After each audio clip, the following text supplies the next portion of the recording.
Bonjour chers amis, on se retrouve pour nos deux halachot du jour, halakha Netilat Yadayim, 4e chapitre.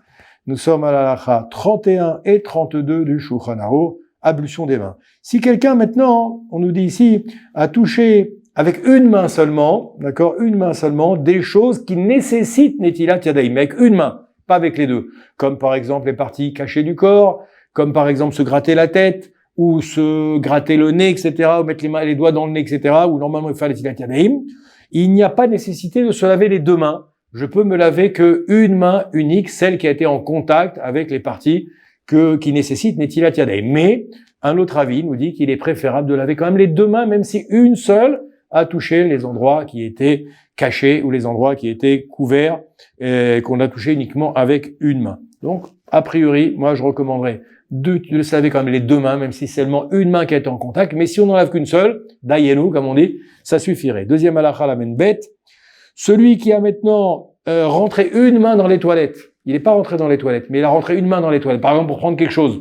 Il voulait prendre un paquet, je sais pas moi, du papier, ou il veut prendre quelque chose qui était posé dans les toilettes qu'il avait oublié, d'accord?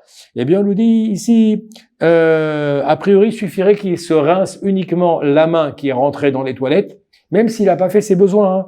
C'est-à-dire que je rentre dans les toilettes maintenant. Je profite pour faire une halakha dans la halakha. Si je rentre dans les toilettes, je ne fais pas mes besoins.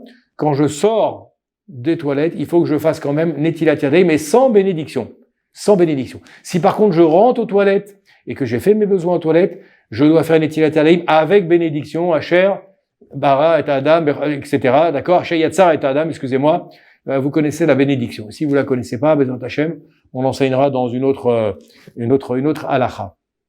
Maintenant, si je n'ai rentré qu'une main dans les toilettes, et j'ai ressorti la main aussitôt, j'ai pris ce que j'avais à prendre peut-être, ou je n'ai rien pris, j'ai rentré la main, je l'ai ressorti, eh bien, je dois laver uniquement la main, je pourrais penser que je dois laver uniquement la main qui est rentrée dans les toilettes. Le Shulchan Aruch dit, c'est vrai que tu pourrais ne laver que la main, mais il est préférable que tu laves les deux mains quand même. Pourquoi? Parce que la première main va être en contact ensuite avec la deuxième, et donc il y aura un contact de Toum'a, d'une main avec l'autre, donc il est préférable de laver les deux mains, même si tu n'as rentré qu'une main aux toilettes, voilà. N'oubliez pas le téléphone en bas si vous souhaitez poser une question supplémentaire, ou si vous n'avez pas bien compris, ou si j'ai mal expliqué la halakha, portez-vous bien, bracha, v'yatzalacha, à bientôt.